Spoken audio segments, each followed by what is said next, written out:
Chef Rick Bayless.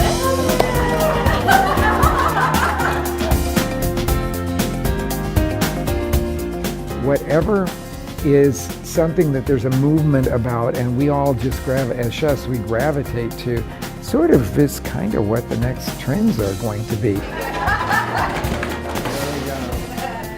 So I think maybe that cuisine's time has come. You know, everybody, we've all sort of adopted Mediterranean food as comforting food and all that kind of stuff. But the flavors of the Middle East are like those flavors, but I think we're ready as a country to take that next step. So I'm seeing that a lot of people are talking about it. I think we should really have Peruvian on our radar screen, because at any given moment that can explode. But there's tons of stuff to do with quinoa, and I think that, since it is a very nutritious grain, it is something that we need to explore more.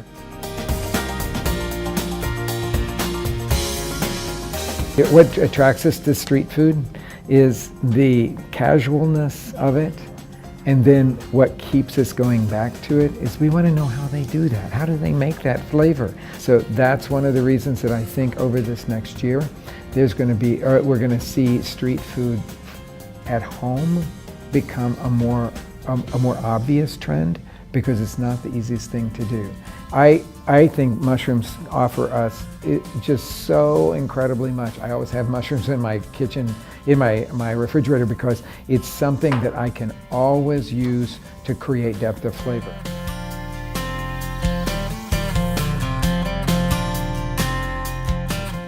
There's going to be something that is just soul satisfying, that's got a splash of brightness on it.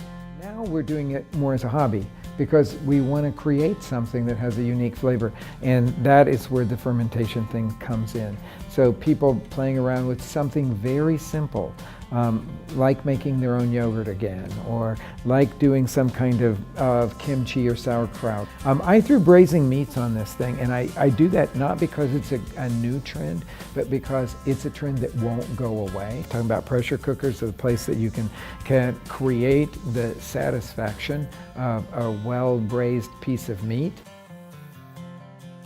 When I was thinking about herbs and desserts, the quickest and most exciting thing for most of our customers is when we'll do something that's like a cream cheese-based dessert with fresh herbs in it. We have sort of smoothed out the boundary between sweet and savory, which I think is a super healthy place for us to be. The one thing that I'm seeing such an interest in these days is habaneros.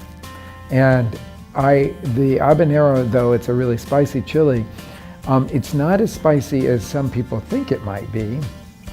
And the flavor of it is totally seductive.